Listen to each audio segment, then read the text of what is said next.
Hi guys, it's Fentony. I'm back with another Game of Thrones Season 8 video, and in this one, I'm going to be talking about Daenerys Targaryen's immunity to fire, and why I think it's important, and why I think it might be used to defeat the Night King. So on the TV show, it seems like Daenerys is immune to fire 100% of the time. She has walked into a hot bath, she's touched the dragon egg that was sitting over the coal, and she has walked into two ginormous fires twice now, and both times she's only came out with only her clothes burnt off. In the books, this is very different. She does survive the fires and she walks out with her 3 dragons, but in the books her hair is burnt off, and George R. Martin has confirmed that she's not immune to fire in the books. Daenerys surviving the fire was special, and this George R. Martin quote kinda sums it all up in my opinion. Targaryens are not immune to fire. The birth of Dany's dragons was unique, magical, wondrous, a miracle. She is called the Unburnt because she walked into the flames and lived. Fire cannot kill a dragon. This line has caused many people to think that all Targaryens are immune to fire, but in fact many have died from fire before, such as in the Dance of Dragons, which is the Targaryen Civil War, and Jon Snow's hand was burned by a lamp in Season 1 and in the books. So why did the show decide to make Dany immune to fire all the time? Was it to make her more special? Give her some sort of supernatural power? Maybe it's got something to do with the Lord of Light, and he's given Dany this power? So Melisandre thinks that Jon Snow is the prince that was promised, and I think on the show that prophecy will be the same as Azor Ahai. They do seem related in the books, but it seems like on the show they're going to simplify it down and it's only going to be one prophecy.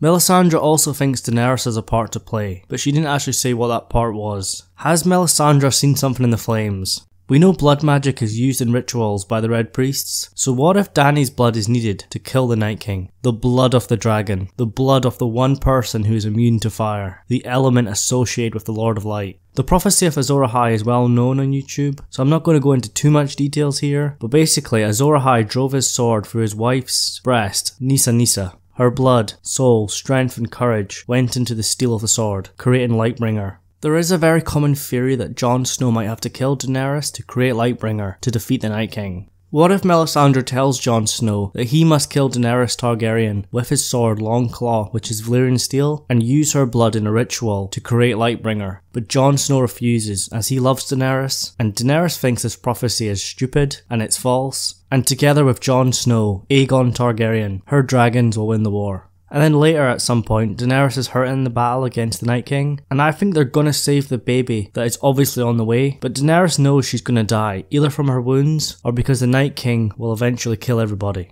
Jon doesn't want to go through with it, but Daenerys tells him she's dying. It will save her from great pain, and even if she does survive, everything will be lost. This has to happen. So Jon finally accepts there's no other way around this, and drives Longclaw into Daenerys' heart. The screams of her dragons can be heard from afar. But the sword does not become fire, it does not become Lightbringer, and Jon thinks he's killed Daenerys for no reason. He has finally given up having lost Daenerys, his lover, and the mother of his child. This could cause Jon Snow to go into a rage and kill Melisandre, or for him to accept that the White Walkers have already won. But I do think that he will be convinced by Tyrion, and Tyrion's going to say, Dany may be dead, but a piece of her lives on with that baby, and Jon Snow needs to save his child and the world. Tyrion doesn't know if the prophecy is complete, and he's not actually sure if he believes it or not, but he knows if they don't try, they will die. Maybe Tyrion's speech is enough to give Jon Snow the boost he needs, and Jon Snow challenges the Night King to a one-on-one combat. We haven't seen Jon Snow and the Night King fight yet, but I think it has to happen. But I don't think Valyrian steel or even dragonglass will kill him, as the Night King has dragonglass inside his heart. Maybe it needs to be removed, maybe there's something else, but I do think only Jon Snow, the son of Rhaegar Targaryen, and Lyanna Stark, whose true name is Aegon, the prince that was promised, Azor Ahai, Lightbringer, whatever you want to call him, only he can defeat the Night King, but only after he has completed the blood ritual of Daenerys, the mother of dragons.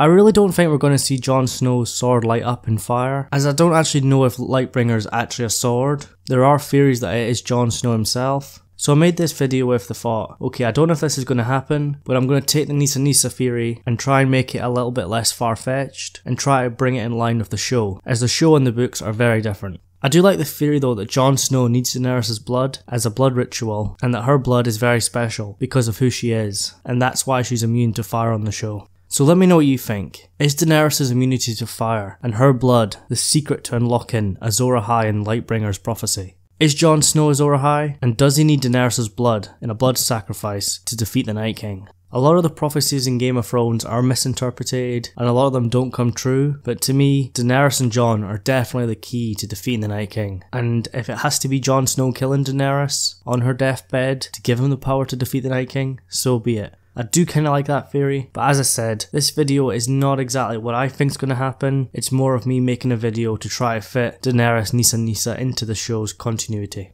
So leave all your thoughts in the comments below, and if you're just finding the channel for the first time, and do you like all the content, maybe just like the Game of Thrones stuff, which is the main bulk of the channel, please hit that subscribe button. I have gained over 200 subscribers in about a week and a half, which is fantastic for me, so I'd just like to say thank you for subscribing, and welcome to the channel. Also, if you enjoyed today's video, please leave a like on it as well, as that lets me know that you guys are enjoying the video, and it does help the channel out. Thank you so much for watching, and I'll see you guys in the next one.